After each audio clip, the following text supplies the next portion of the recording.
चाचू जान, आप नाराज मत हो ना, मुझे बाइक मेरी मिल गया है, मैं आपके ऊपर खामखा निजाम लगा दिया। मैंने आपको उठाया, आपका भला किया, आपने मुझ बूढ़े पे इल्जाम लगाया है, तुझे शर्म तो आनी चाहिए ना। माफ कर दो चाचू जान, माफ कर दो। मुझे लगता है आप चले गए होंगे, आप तो अभी तक वहीं पर खड़े हैं। मुझे लगता है आप अच्छे इंसान हैं। हाँ, ख्याल करना आप, ठीक है ना। ओके। अब मैं जाऊं? अब्बू को मत बताना। जाओ जाओ, अल्लाह खैर करेगा, जाओ। बड़ा अच्छा बंदा है।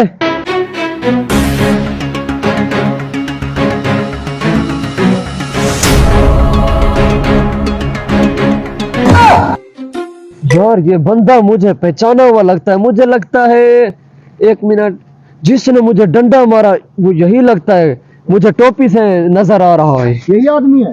हाँ